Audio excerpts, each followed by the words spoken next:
Tech Talk with Matthew Dickerson. Matthew Dickerson. Tech Talk. Sit back and relax. It's time to talk technology. Hello, gadget fan gorillas in our midst. It's time to step out of the murky darkness, take a deep breath of the fresh, cool air, and feel the virtual sunlight on your face to get a large dose of what's good for you with another mint condition episode of Tech Talk with Matthew Dickerson. And here, just like a beacon radiating through the blackness, it's Matthew Dickerson. We do need that applause, don't we? That canned applause or cheering. I'm trying to build it up, and I'm imagining it. I can hear it in my own head. Each individual listening to it will be cheering loudly in their head, and then we add all those together. Perhaps they'll just breathe like and make that crowd sound. That's right. Yeah. Well, I'm going to find some crowd noise to add in there afterwards. Okay. So the question I have this week, it's one that I've often pondered. What is technology? And the reason I asked that question is I was doing a bit of work around the house during the week. And many, many years ago, when I was much younger than I am now, I used to do some crawling around in tight spaces, running network cabling, that type of thing. Oh, and terrible on the knees. It's terrible on the knees. And I used to see these Nancy's, these wusses that would have knee pads. And I'd... You're not a serious tradesperson if you're going to have knee pads that you claw around. Meanwhile, I go home and put my knees in ice at the end of a day of crawling around the ceiling. Right. So I had to do some work, and I knew I was going to be on my knees for a little bit of this, and I went, I don't know if I want to talk about it here. Oh, you wussed out. I wussed out. Well, can I share with you? You're in good company. I will not crawl around in a confined space without knee pads now. Right, well... It's just not worth the pain and the angst. Let me say they are like pillows for the knees. It's wonderful. I bought ones that have got a flat platform and gel filled, and I put them on, and they're a bit uncomfortable standing up because they're not really designed to be standing up in. And then you kneel down and you go, that's luxurious. I'm going to kneel more often. They're slippers for my knees. I remember we used to go to mass, and there used to be some of the pews where you'd kneel down, they'd fold down. Things. Some had padding, and some didn't. The luxurious ones did. Or you had to work out where to sit. Well, you had to leave them to your mum and dad or to some of the priests or the nuns that might come along. So you mostly got the timber ones, but every now and again you get the padded ones. You go, wow, that's great. But these... They weren't gel back in those days, in the church days, but these knee pads. So my question is, can I call that technology? Is technology something like that? I think absolutely. Any tool that we use that makes your job easier or life better for you, that has got to be technology. I'm calling your knee pads technology. Well, that's good. There, I've made the ruling. Bang. Because I felt a bit wussy, but I thought, well, maybe this is technology I'm using here, so maybe I can get away with it along those lines. Embrace the knee pad and, bring it into fashion. Start wearing around. That's right. Yeah, they are a bit clumsy. It's a bit like wearing cricket pads. They're not that comfortable to be running between the wickets in, but you don't want to be facing up to a fast bowler without them on. I just think, when you're crawling around, as you said, in confined spaces, the time that you can do that, your longevity doing that is very, very short if you're not in knee pads. Yeah, that's right. Anyway, I've embraced them. Not worth the trouble. Yes, for all those people I called names years ago, I'm sorry. They're really good. Yeah, bring on that technology. All right, folks. Well, here's something. Have you ever tried foie gras? Today, we're trying a new product. It's called Forged Gras. Or Forge Gras, and it'll make the geese lovers among us much, much happier. It's some 21st century delicacy, and it's coming to a plate near you, but further on that later.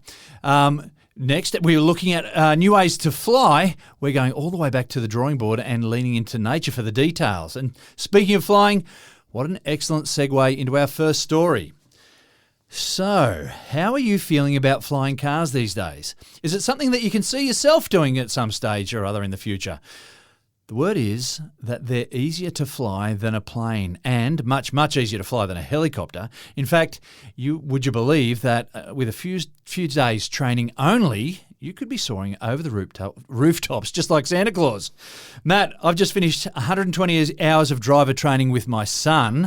Are you going to tell me it would have been less trouble to get a flying car? Absolutely. And it is hard working at the 120 hours. It's a long time. And just imagine if you had twins or triplets. Oh, yeah, Heart goes out to that's right. At least with to any parents out there with multiples. That's right. Well, we had a couple of years between, as you have as well. But yeah, having twins, trying to get them through, especially the highway travel, when you're limited to certain speeds on the highway, that's hard work. It takes a long time. Yeah, you can rock up some hours, if you're prepared to be patient there. But you've got to be very patient on that highway. You do. So it is interesting. And I do actually, speaking of which, I remember when my eldest daughter, so no experience with driver training, first thing was get your oil plates. So we went down one morning before school. RMS opened nice and early, so we went down there, did the written test. That's easy. At this stage, you can get behind the wheel of a car with zero experience.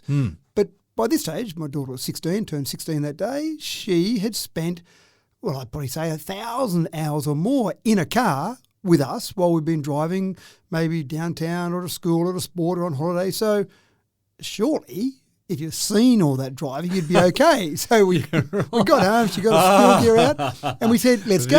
I know where this story's going now, yeah. Yeah, well, she got in behind the steering wheel, we started driving, and it was horrific. After 2 corners, I said, pull over if you can do that safely, and I'm going to swap over because I need to get you in a big car park somewhere where you can't hear anything. It was scary.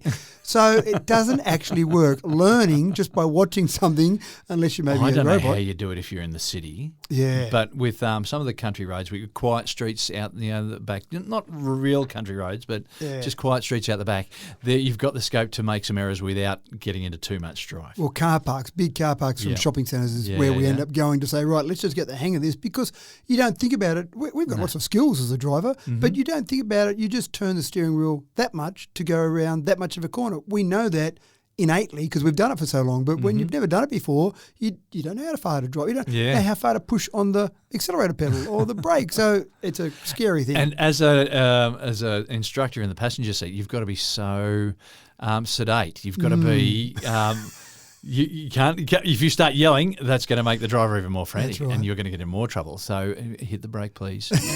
We're going to pull up now. Anytime soon, before that car comes into contact with our car.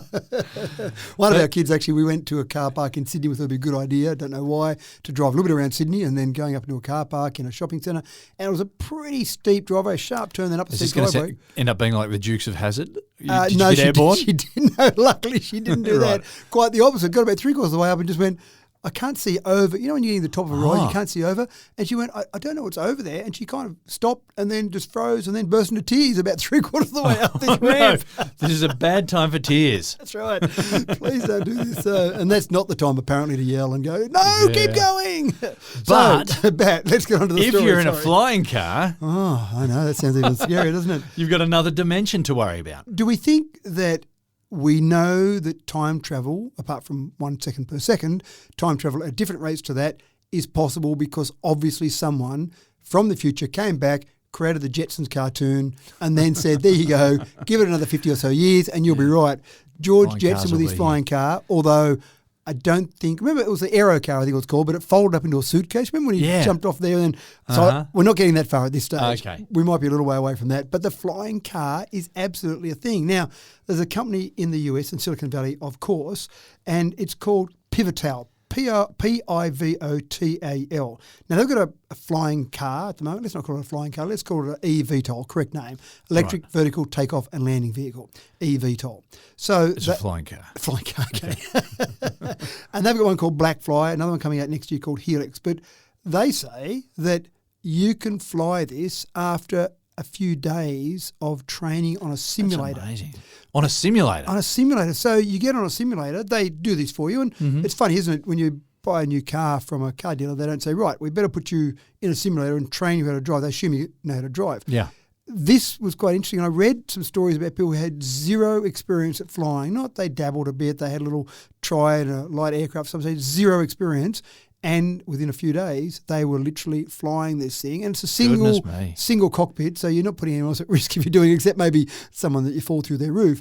But they do some training in the simulator. That's amazing. And then they say, a bit like a drone. And I've got a drone. I don't know how to fly a plane, but I've got a drone. And I went, okay, there's 2 knobs there. One takes me up or down. The other one I can move into a horizontal direction with. So, here I am flying a drone. But of course, you're not really, because the computer is doing all the work to fly the drone and keep it up in the air.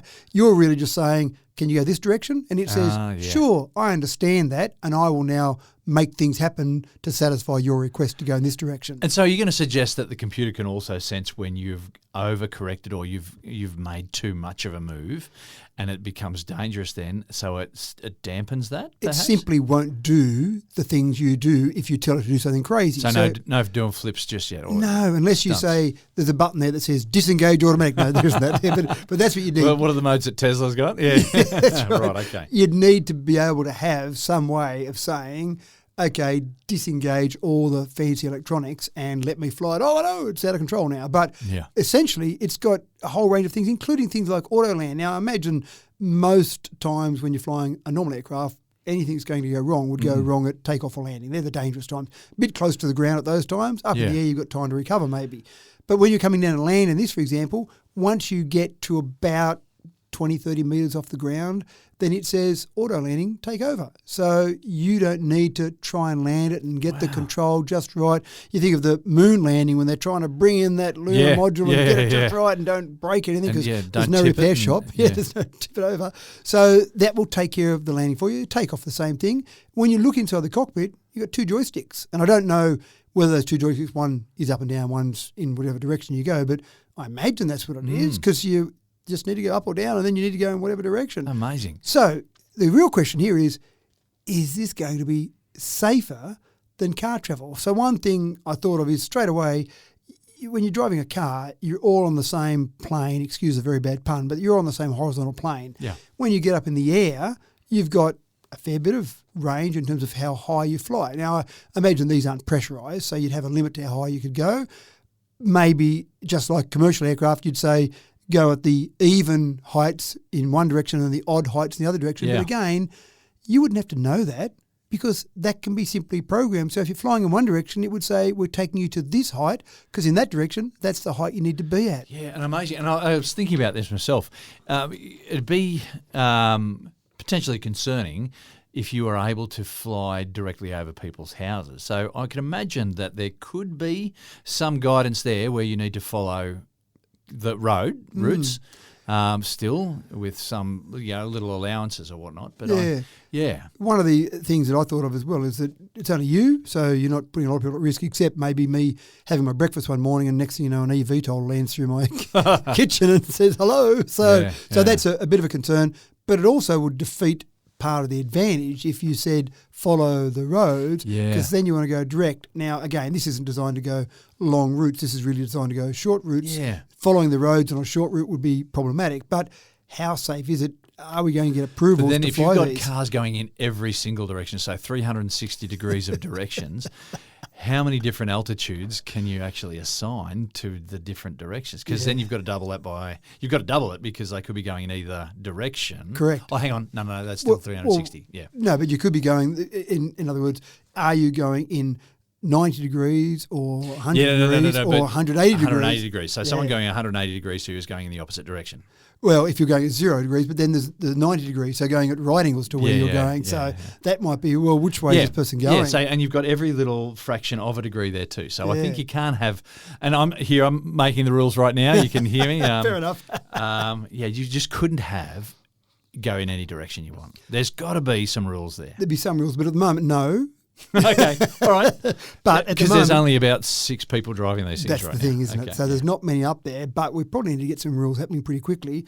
And I reckon if you want to know just how crazy this could be, go and Google the time that Sweden changed from driving on the right-hand side of the road to the left-hand side of the road, and that's mayhem. Yeah. Imagine that. I would love the world to do that, actually, but I just think the deaths, I wouldn't like to have those deaths on my hands. Well, I'm just imagining that in the air. Yeah. When let's get the rules. Well, I'm just going to drive. Let's get the rules right first. The Federal Aviation Authority in the US, after you do your basic training, gives you approval to fly the same as you can fly an ultralight aircraft. Now, again, there's rules around ultralight, so I imagine there'll be similar rules with these. But the difference is, an ultralight, I still need somewhere to take off and land. Yeah. This I can take off in my backyard. Yeah. So that's where it gets really interesting. But ultralights also fly still pretty high. I imagine, these flying cars could go a bit lower than that, I hope. You probably could. That's right. And again, you just wonder about how many times they land on someone's roof. But are we sounding a bit old-fashioned here? When people started putting in... Well, if you land on someone's roof, you just go, ho, ho, ho, ho, ho, Merry Christmas. Always give a bag of presents. But when people... carry presents always, When people started putting in runways and having aircraft land, were there people out there saying, oh, my gosh, don't let that come anywhere near my house because there'll be lots of people who'll land on my rooftop instead of landing on the airport. Now, it does happen occasionally. You see that happen very rarely, but I don't know that people really worry about that. They probably worry about the noise being on a flight path more than anything else, but no, it's fascinating. So it is. They should be safer, is my first point, because lots of people, 1,266 people died on Australian roads last year. So that's a lot of people dying. With all the safety enhancements we've got in cars, still a lot of people dying on the roads. And these eVTOLs, how many rotors have you got? Is it 4? Is it 6? Or is it This one's more? got 8. 8. And it can fly with less than 8. Yeah. It's also got a ballistic parachute. So if something does go wrong, it shoots out a parachute out the back and you float down relatively softly, maybe enough to land on my roof and dent it rather than come all the way through the roof. So that's a good thing as well. So it's exciting times ahead. It's fascinating times ahead, I think, and really interesting to see where we'll end up with it. I suppose the other thing to think of is one of the reasons, in my opinion, that commercial aircraft flight is so safe is because of the extremely stringent maintenance regimes that the airlines have got to adhere to. Now, cars sometimes have failures, and we're not all perfect at going and taking our car and getting it serviced at all the level of detail we need to, the same as an airline. If you started getting these and saying, right, you should maintain it a bit, it needs to have some grease on the rotors every 10 flights or whatever it might be. Right, they seem to be going, okay, I'll leave it at 15. I wonder then if that's part of the reason we get such safe flight with commercial aircraft. Yeah. Anyway, it's interesting times.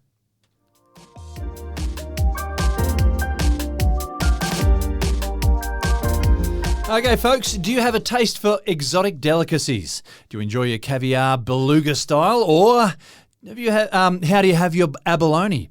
What are your thoughts about foie gras? Well, if you know about the production techniques for foie gras, then that might be enough to turn you off right there. Well, what about a new product in Sydney? It's called Forged Gras, and its production is far more PC than its traditional culinary cousin. Forged Gras may even entice some vegetarians. It's 21st century cuisine set to hit the finest restaurants. Matt, tell us more. I must admit, liver of duck or goose is not that exciting for me. Yeah, I know, and I've had it and it's absolutely delicious. But then when I was told how they make it or the preparation of the goose or the duck, it's really nasty. Don't even bother Googling it, folks. I think it's a high starch diet they feed it, is it, to try and increase the liver? It involves force feeding. Right. Yeah, and so I'm just going to draw the line there. So we've talked about lab meat before. I think the first story we did from anywhere around the world was from Israel, and don't hold me to that, but that's my memory where... Yeah, I remember we had a conversation years back. Yeah, that's right, where Israel was producing lab-grown meat, and there were certain restaurants around the world. I think Singapore was the first place in the world where you could go into a restaurant and buy some lab meat. So lab meat is not brand new, but the different styles of production and the way it's being done are quite fascinating. So we started off with, let's try and produce lab meat. Now, the reports I read of that, I haven't tasted any, but the reports I read said basically tastes okay, the texture's not quite the same. And when I looked at pictures, it kind of looked like a bunch of mince meat rather than steak. So it was a bit different there. And I did ask some people at the time that were vegetarians, okay, how do you feel now? How do you feel that this is no longer an animal that's been slaughtered and then that meat has been put to through a production process and then ends up on your table? Is it okay? Well, effectively, it's one cell has been taken. That's from right. That so animal. The animal doesn't know any better or worse for it. And and I got a mixed response from people about that whole concept about lab-grown meat. But surely for some vegetarians, it would be, okay, I'm pretty cool with that now. Let's have a go at that. And I can see it. But people are saying, but agriculture. We've got agriculture. We've got to support that. And they're right. I think there will always be a place for it. But in a world that is going to be screaming out for resources very shortly, this could be a more economical way of making it, and it will go and complement the agriculture that That's we've got. my logic as well. And we have got 8 billion people to feed. Well, soon to be 9. That's right. So this is fascinating. What I find interesting about this is they don't take any part of any goose or any duck or any animal. They're using quail cells in a nutrient-rich liquid, so Japanese quail cells. So no animals had to die for this. No animals had to die. That's a wonderful thing. That's right. So they start with that, and they basically grow it in the lab. And already this from Sydney is being sold in Singapore and Hong Kong. The fascinating part here, I find, is that it's actually illegal to sell this in Australia at this stage. So it's operating out of Sydney, but we can't sell it here. That's right. Export. Talk about an export-only market. Unless you've got in the black market somewhere. That's right. Some of that I'm sure this company is not doing that. No. Okay. Sorry. Backing up. That's right. So they're trying to get some regulatory approval in this country. So probably by the end of next year, you'll be able to actually buy this in Australia. But you've got some countries around the world that are competing in this space.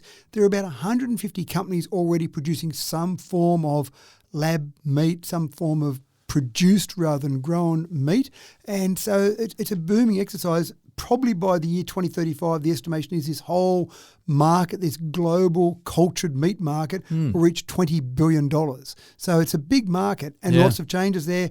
It's not just about, I imagine that what you try and do is just say, right, there's my favourite steak, let's make something identical to that in the lab. But it seems like they're doing things a little bit differently. And this particular company in Sydney is trying to do things where they're mixing in different things. So in this example, they're using 60% cultured quail, but garlic, onion, brandy and butter are mixed in with the whole production process. So that's fascinating. They also create novel meats with different tastes, nutritional profiles. So, for example, they've got a steak that tastes more like venison, but then they've got lots of omega-3 in it. So you should be able to produce healthier meat.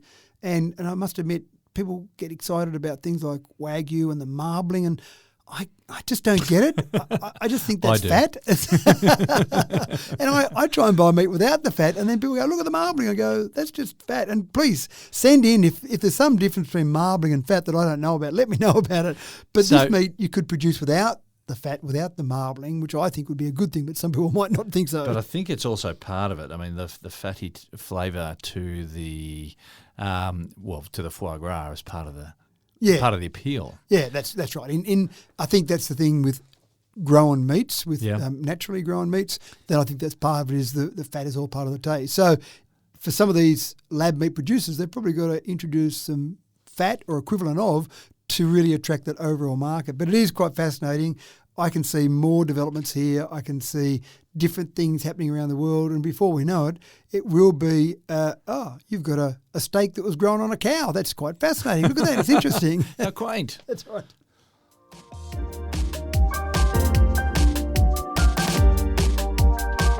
Bunnings is pushing back on privacy laws over the facial recognition technology that they wish to roll out across their stores nationwide.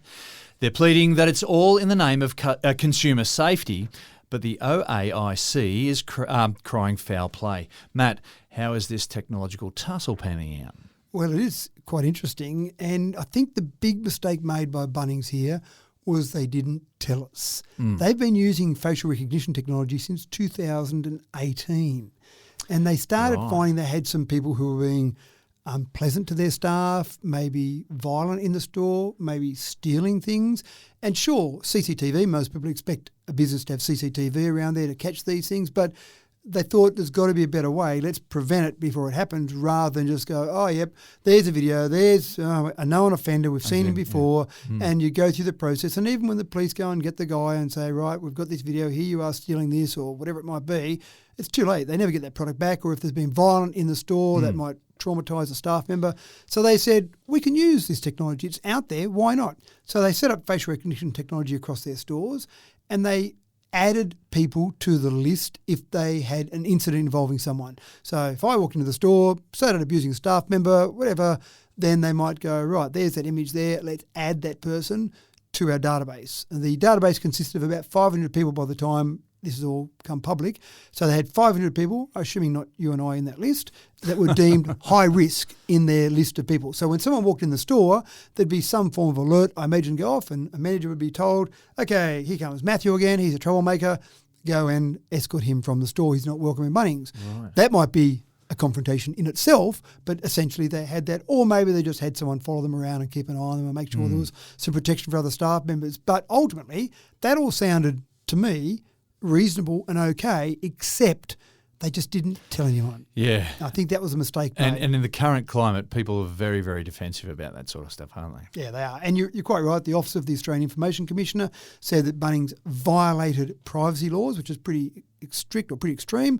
They're appealing that, of course, because they want to pay their solicitors more money, and the two sets of solicitors can stand off there.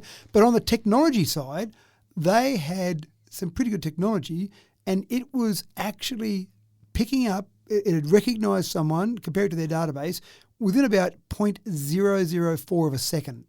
So that's pretty quick. Yeah. Yeah. I see you coming through the car park. That's right. Before you knew that you were entering the store, they knew you were there. So I thought that was pretty impressive from a technology side. And of course, this was shared across all their stores. I imagine that it was uploaded to each store rather than accessing some sort of central database, because I can't see them doing it that quickly if it was going over the internet and dragging that information out. So I thought that was reasonable. I thought that was pretty impressive. But I think if they just had a sign under their CCTV that said facial recognition in use, some people would have said, I'm not going to Bunnings because they've got FRT being used, and that'd be okay. But the rest of people go, yeah, whatever. If they've got my face, I'm not doing anything wrong. So be it. And sure, they would have lost some customers, not many, but now I think they've lost the trust of a lot of customers. Yeah. And I don't know what it is, but people get very antsy about facial recognition. Yeah, I know. And well, this is probably the subject for a whole other episode. I guess we could probably fill that with our 2 cents worth there. But yeah, as you say, if you're not doing anything wrong, you've got nothing to really worry about. But then people would say, but I think you do have something to worry about, even if you're not doing something wrong. Yeah. And we've seen mistakes. We've talked about it before, about mistakes being made. But then I started to wonder about the supermarkets. And when you do the self-checkout, as you're picking up your products and scanning them, you'll see a little video of your own face. Yeah.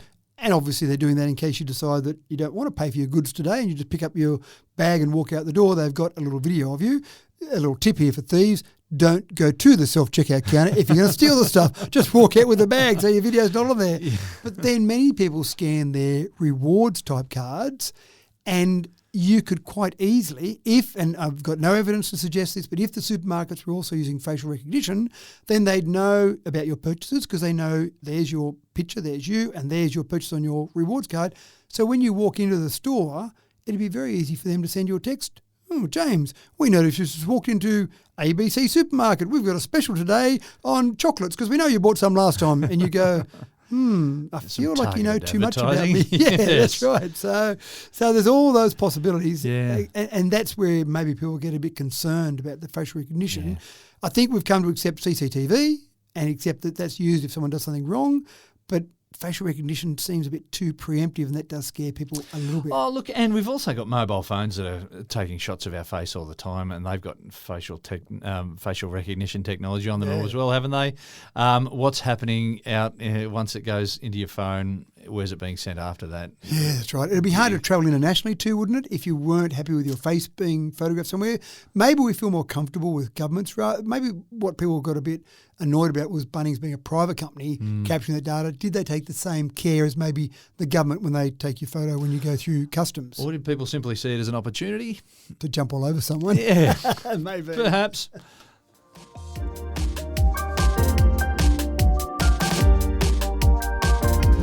How do you like your supercomputers, folks? Me, I like them fast. And when I say that, I mean super fast. I'm talking super fast computers that'll do their algorithms even before you hit enter. And that's how fast I like them. What have you got for me, Matt, in the way of supercomputers? I've got El Capitan. Hey! Not quite as fast as you'd like, but it's got some serious computing power. Now, we've got to have an SI unit for computer power, obviously. Mm-hmm. So swimming pools? No. No, not quite. We measure the speed of a supercomputer in floating point operations per second. So basically, how fast it can do some maths problems. Right. And so called flops. And don't be confused with the flops per second because the S stands for second. So flops is the... So it's not an ATM machine? And no, correct. Sorry, it is just like that. We just flops. Say flops, right. Yeah, not flops per second, it's flops. So 2022, I think it was, Frontier surpassed ExaFLOPs, so got to exascale. So they got to 1 billion floating point operations per second. So that's pretty impressive. Now, that's been the holder of the title of the fastest supercomputer since 2022, but now we've got El Capitan 1.742 exaflops. So let's put the other one to shame. It's embarrassing. It's embarrassing. How can it call itself a supercomputer, I say? There is a listing, of course, of the top 500 supercomputers. Probably not. That's right. Not very well. Top 500 supercomputers across the world are ranked, and obviously all ranked by their flops. Now, what do we do with all this computing power? Sure, I like your idea that tell me what I'm going to ask before I even ask it. Give me the answer before I press the button.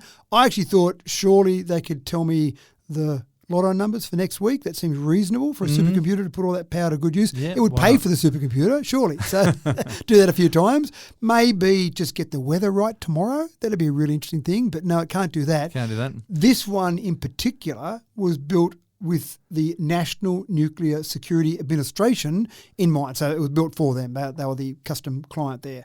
And they're going to use it to basically check the effectiveness of US nuclear deterrence without having actually physical nuclear tests, which sounds like a reasonable thing. Right. When you start doing simulations, which they've been doing before on their old supercomputer, which is not Frontier, which is another supercomputer. Too slow. Too slow. It would take, they do a 3D nuclear explosion simulation, and that would take months. Oh, really? That's a big calculation. I figured you'd hit enter and it'd happen, and then this other new supercomputer would somehow eclipse that. But no, months of computing. So can you imagine that? Can you imagine saying, I've just hit enter, and now Not only can I make a cup of tea, that's right. but I can afford to go on that holiday I've been waiting to have. But I hope I didn't just make a mistake in my code somewhere towards the end of that, because you come back. So you know when you hit print and then you go to the printer and it's not there and That's you go, right. what did I forget to do? I made a mistake somewhere. Or syntax error. I can just imagine you go for your 1 month holiday, you come back to check on it, and it says syntax error in line 7. And you go, I should have checked that. How do I check that first? So this one, reducing it from months, probably will be down to maybe a day. Right. Depending on the exact calculation we're talking about here. Well, if you want to know what sort of nuclear destruction you're going to create, you need that. You need it a bit faster, don't you? Because Yeah. you might want to try different simulations. They do often use them for climate modelling. That's a common thing supercomputers are used for. So when we see those reports about 1 degree, what will that do by the year 2040, those type of things, there's often a supercomputer in the background doing some of those calculations. And drug testing, drug discovery, a lot of simulators are doing that type of testing as well. So rather than say, let's get 100 volunteers and we'll try this drug out on them, they say, let's run some simulations through a supercomputer as well. Yeah, but this one will be solely used by the National Nuclear Security Administration, and it will basically go through and work on that. Now, the other interesting thing is that we know Moore's Law, I should know when it was quoted, but about 1968, 1967 Something it was quoted. like that, and it's about the doubling of computer processing power. Well, yes, so it was basically about that. It was talking specifically about the number of microprocessors on a chip. So it kind of equated to doubling of computer power. It started off at 18 months, but then really it got to about 2 years. So about every 2 years, many things in computers doubled. And I used to find that when we're doing networks for clients, we'd be talking about a new server and we'd say, let's see how much data you used. Yep, you quadrupled that in a 3-year time frame. And that was a rough sort of gauge because it would double in 2 years, and say 4 years it would double again. But you'd probably find that 3 to 4 year time frame it would quadruple. The computing power got better as well, but things are slowing down now because a lot of the way they increased the processing power was to get smaller and smaller layers on chips and get those processing chips smaller, even though you had more power on them. And we're kind of getting to the stage now where it's getting a bit too small. Well, it's getting so small that you need a gap. You need a slight little gap in your chip between the PN and the NP junctions or whatever. And we're getting to a point where we can't have any gap at all. That's right. When we start talking about this and one's then it got won't work. 8 nanometers, and this one's 7 nanometers, and so you're starting at then those level. So how do you build these faster computers? Well, they're going back to the stage now where they're just larger, so physically larger, and obviously expensive and energy intensive. So to give you an idea, El Capitan is expected to use about 30 megawatts of power. Oh, wow. That's a lot. Goodness me. That's more than me leaving the lights on overnight. Yeah, that's right. Oh, the So, bill. The bill, that's right. So it is quite fascinating. The next time we're expecting to have this surpassed is probably maybe 2026. They think this will probably last for 2 years. There's a few supercomputers under development now. I imagine you don't But put then it we're together. looking at quantum computing as well. Well, which that's is the gonna next thing, isn't it? change Does it too. change the whole game? Absolutely. So if we're they still can just get using right. conventional computer technology for El Capitan. Which is why it's getting bigger and bigger. But if we can get quantum computing working, then that's a game changer, and away we go again. El Capitan, good, cool name.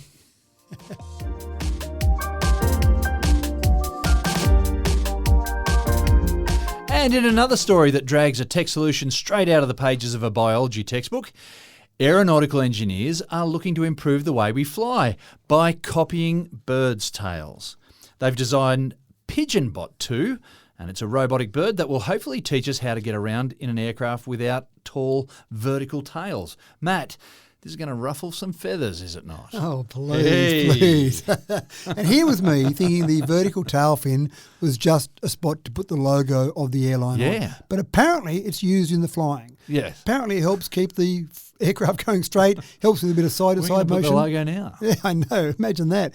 But again, as you said, we see lots of stories where we take nature, or when I say we, the proverbial we, take nature and go, let's see that bird. It doesn't have a tail fin. How does it do that? And a bird, if you do use your AI binoculars we've spoken about before and focus on those birds, you'll see. What sort of bird? Yeah, who knows? Yeah. I'll tell you when I get my binoculars.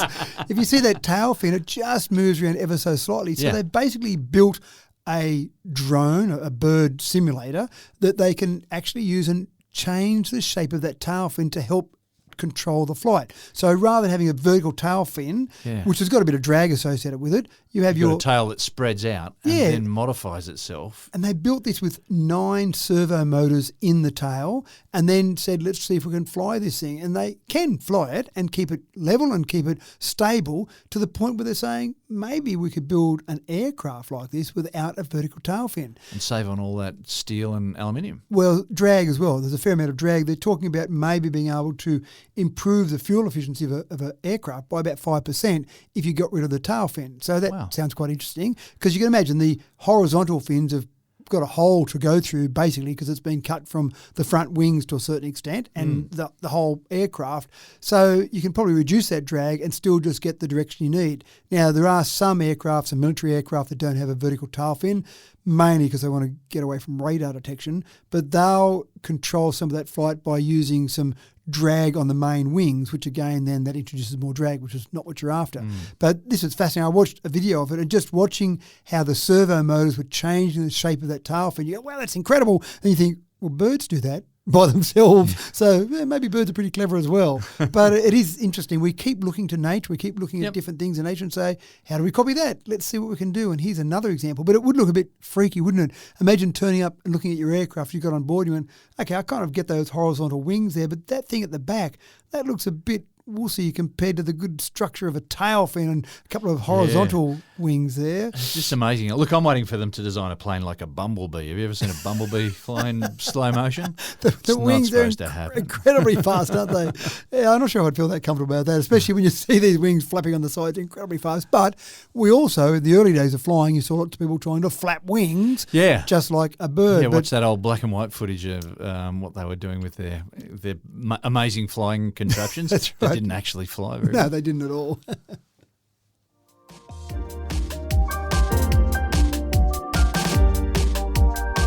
The problem with running focus groups when you perform research is that people can be so difficult.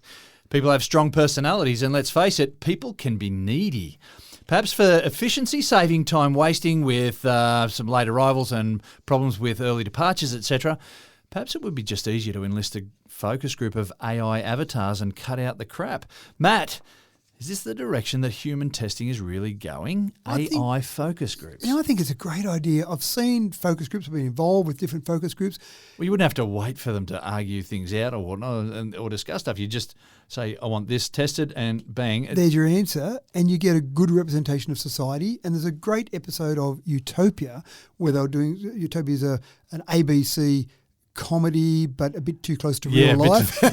One of those ones you can only watch an episode at a time, otherwise you just go crazy. That's right. And you think, is this really how government works? And you probably go, probably. But they had a focus group there and they were talking about something with focus groups and you just went around the room and you had people talking about things and they all completely misunderstood the focus. Now, it was a comedy, so they're being deliberate, but they completely misunderstood the level of government they were talking about and staying on track for the actual question being asked. And it was very funny, but also I thought, I've seen focus groups where people do get off track and they do completely misunderstand. Close to the bone, yeah. So to get a good focus group, you need a reasonable sample size, especially if you're trying to get a focus group for a large population. So often you're trying to get a focus group of hundreds, maybe 1,000 people, and all the things that you talked about, all the complications with that and with trying to keep them on track and getting the people and paying the people, all those things are complicated. So some people at Stanford University said, well, surely we can simulate 1,000 individuals. So the first thing they did was they got 1,000 individuals. They spent hours interviewing these people while AI is listening away to get some ideas and to just get feedback on what these people thought, how they thought, what their opinions were. Then they said, okay, you've now got 1,000 people that are a cross-section of society. Let's see if we took those 1,000 as an AI and let's go and ask them a bunch of questions and use them as a focus group. When they did that, they found that they got the answers back from the focus group compared to AI at about an 85% match. So the AI group wasn't far off the real focus group. Now, could you use this to develop public policy much faster? Absolutely. And that's what I thought would be exciting about it. You're a government and you think, we should try doing blah. Wonder how that's going to fly with the public. Okay, let's, as you said, feed it in. You get the answer 5 seconds later. Okay, let's go ahead with that. Let's keep progressing that. Or let's shelve that because that's a terrible idea. Or that's going to lose us too many votes. We'll do it at the beginning of the election cycle rather than the end of the election cycle. But if you can get AI to use 1,000 people, there's no reason why you can't get it to interview 50,000 people or 1,000,000 people.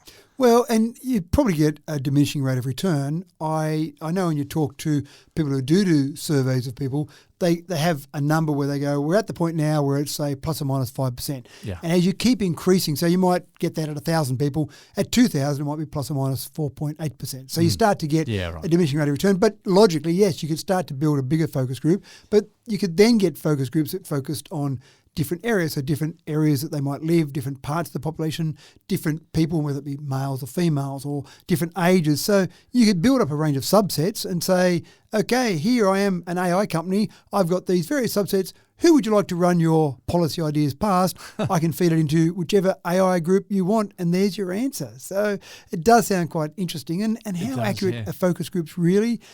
One of the things I find fascinating is that you don't really get them to understand the full complexity. But AI would do the same. It wouldn't necessarily understand the full complexity because sometimes if you say to someone, I heard the government's going to do this, and everyone goes, oh, it's a terrible idea. And then, well, what it actually means is A, B, and C that end up at this. And then you think, oh, well, that's not such a bad idea. But a focus group probably doesn't get into that nuanced conversation, those details. It's just the headline act. What do you think of this? Yep, that's a great idea or that's a terrible idea. So it would be interesting to see how humans it are very good at gut reactions, aren't they? They are. So would AI be as good at gut reaction? Would they get the full context of that? Do you want the gut reaction? Maybe not. Maybe you do. Yeah. Maybe you just want what people are going to think initially. Interesting.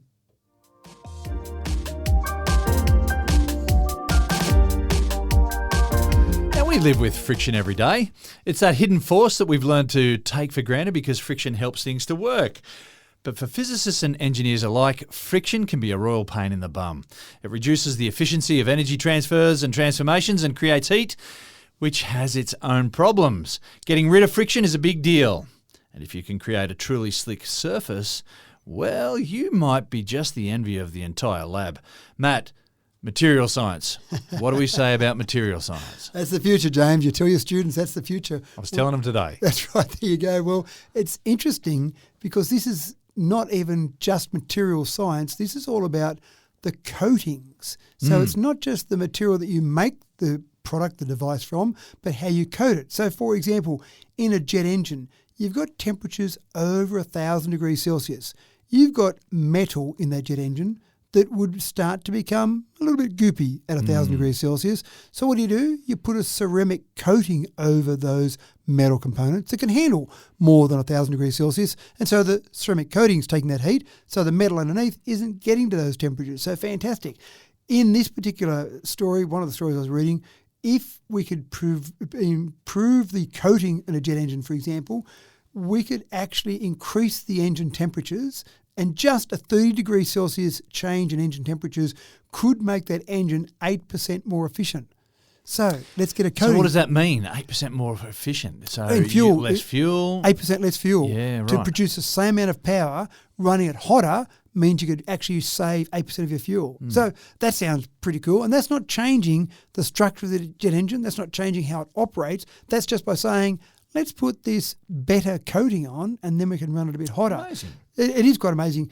Then they do things where you have durability testing. So they want to have something that's going to be long-lasting, put a coating on it, and then they have a device they call a woodpecker device. And it actually just goes around randomly tapping like a woodpecker with a diamond tip and basically doing that hundreds, thousands, tens of thousands of times to simulate what happens out in a real world. And again, if I pick the example of a jet engine, you're flying through the air fairly fast. You've got all of this air being drawn in, and anything else that might be in the air gets drawn in. And sometimes I've seen propellers impellers, I think they're called, on a jet engine, the blades, where they're just pitted, and they're constantly pitted by all these things hitting it. Again, with that maintenance, they've got to replace them on a regular basis.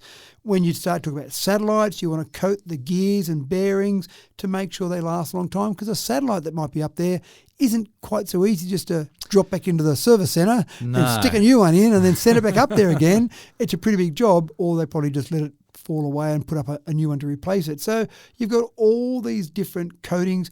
Reduce friction, fantastic, although we do need friction for various things, but reduce friction in some examples, increase the temperatures, increase the durability, a whole range of things. So the next time you're talking to students, say material science, but look at the coatings on those material science as well, because they make a big difference. Yeah, and so it's just breaking down a material into smaller components and working with those smaller components to refine those.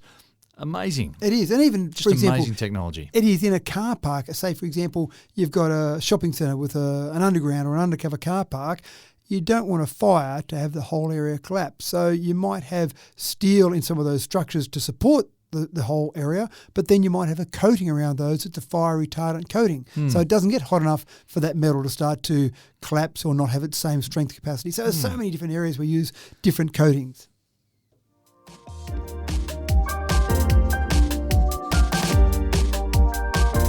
When the Concorde taxied across the tarmac at Filton Airport in Bristol back in 2003, the book closed on commercial supersonic flight.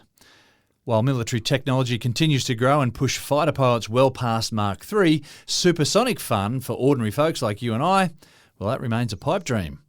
Or does it, Matt? I never flew on the Concorde. But you wanted to. I wanted to. I didn't think, I better hurry up and get there. You assumed it'd just go on forever and ever? Exactly. And eventually you get from, what is it, New York to Paris? Yep. Or is it was it London to Paris? Oh, I think. London to New York. London to New York it might have been. Yeah, I think they did a Paris one as well. Yeah. But so it seemed like one of those things. Yeah, I'll do that one day. I didn't think there'd be a bit that fell off the plane and hit the fuel tank and caused a fire and then retired the Concorde. And so I'm waiting for my supersonic flight. I'm not planning on joining the Air Force, so I'm not going to be able to get to go in one of those jet fighters. So, but still holding out. My next opportunity is coming. Dawn Aerospace's Aurora Mark II just did a supersonic flight. So this is something that will be, hopefully, a commercial aircraft that you and I will be able to go and fly on one day. Wow. So this is on the 12th of November 2024, so very recently. It achieved speeds of Mach 1.1. Mach or Mark? What do you reckon? Mach? I would say Mark. Mark, okay. I'll go with Mark. I was thinking, as I said, I went, maybe I should say Mark on that one. So Mach 1.1, so obviously 1.1 is the speed, 1 times the speed of sound. Now, I always am intrigued by that because the speed of sound changes with altitude, with temperature. Mm-hmm. So where do they measure the Mark 1? Is that at the altitude and temperature where it's at? I would have thought they would have a standard that would be at sea level. Yeah. And then they relate those speeds back to that. 20 degrees Celsius, sea level. Here's what we classify as the speed of sound for Mark calculations. Okay. I'm happy with that. I don't know if that's right. But I just made that up too, folks. That came off the top of my head. It sounds pretty good. It also went to an altitude of 82,500 feet. I know we're using imperial there, 25,146 metres, but obviously aircraft around the world typically talk in feet, not metres. And that's probably about double. I know when I've watched the screen on commercial aircraft, 38,000 feet is about the top of what I see when I'm flying in between countries, for example. And I assume they're doing that because they want to reduce the air resistance. So they're getting up to the thinner and thinner air so they can go faster without things hitting the aircraft like air to slow it down a little bit. So that'd be pretty interesting being at those sort of heights. It actually got to 66,000 feet in 118.6 seconds. That sounds pretty fast to me.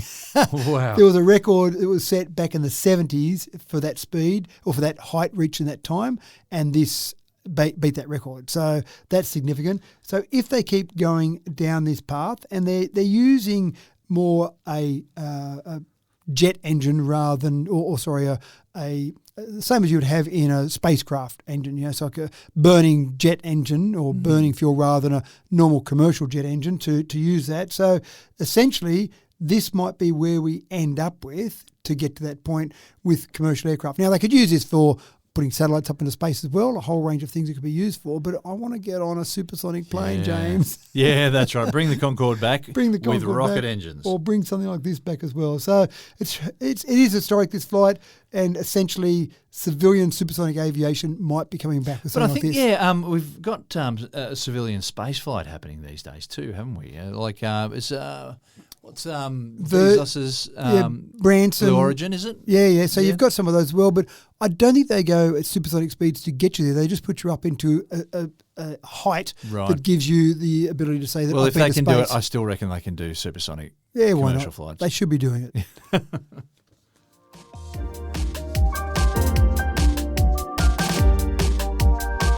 Building a battery into the structure of an EV was a masterstroke and quickly became the norm in EV manufacture. Mercedes-Benz have gone another step further and are now painting their exteriors in solar paint.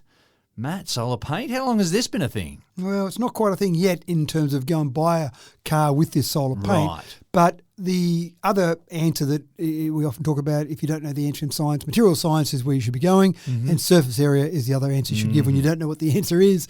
And people sometimes say to me, you've got an EV, why don't you just stick a solar panel on the roof, take one off the roof of your house and stick it on the roof of your car, and then you can drive forever without having to worry about charge up. And of course, the answer I give is... It doesn't work like that. Yeah, it's not enough surface area. But Mercedes-Benz said, sure, if you just had your roof as a solar panel, not great. But what about if you had the whole car as a solar panel? And they made an estimation to say a small SUV, for example, would be about 11 square metres of surface area. Let's make all of that into a solar panel, which sounds pretty clumsy, doesn't it, to try and wrap around something around that to have a solar panel? I think it sounds clever. It does, if you can do that, and they're doing that now with a solar paint. That's great. So this particular paint, not that thick, about 5 micrometers thick, so not too bad in terms of its thickness, doesn't add a lot of weight or thickness to the overall car, but it would add approximately 12,000 kilometres of charge per year. So that's reasonable. And that does count. That counts. It'd be interesting though, wouldn't it? Because you'd say to your boss who you've just progressed to the company and say, you've now got an undercover car park. Oh no, I want one out in the sun, boss, because when I'm parked at the work all day, whatever I used getting to work this morning, I've just charged up again, ready to drive back home. So that'd be interesting. Driving along the open road, you're not going to get enough charge to allow you to keep driving forever, but it's certainly going to extend your range of your car by a little bit. But I think logically what you do is you just park it in the sun as often as you could. At work, come home, don't park at the garage, park it out in the sun. So I often think about that. We've got solar cells at our place, but we never park the car at our house during the middle of the day. No. It's always at our workplace. Yeah, that's right. Whereas this, you'd have your solar cell with you. Now, what they've done that I think is incredibly clever is when we talk about some other types of solar panels, we've talked about flexible ones you roll out. The problem seems to be often with those is the efficiency. But with this solar paint, they're saying about 20% efficiency, which compares quite favourably to rooftop solar, which is maybe around 25%. So it's not too bad from that perspective. So what a clever idea. I'd give it 2 years before I can walk into a showroom and say, give me that Mercedes-Benz with the solar paint on it, thanks very much. So it's not there yet, but it's great to see they're thinking about it. What they're working on, and others will follow. That's right. And Germans are very good at making things work well. So if Mercedes is doing it, who knows, maybe Audi's doing it, maybe we get a Porsche covered in this sort of paint as well. So it seems to me like a really clever way to go, and then it will filter down to lots of different models. Yeah. And with that, folks, I can feel the uncontrollable urge to curl up on the couch and take a power nap. If you're listening to this podcast in the car and are feeling the same, then maybe think hard about the merits in pulling off to the side of the road first. Matt, thanks for another cracking tech talk. That's all right. I'm now going to go and get a focus group to see what they think of the idea of me flying an aircraft after a couple of days of simulator training. What does the general population think about that idea? No! Well, I'm off to dream sweet dreams of robotic pigeons, coated in solar paint, travelling faster than the speed of sound. What an amazing world we live in.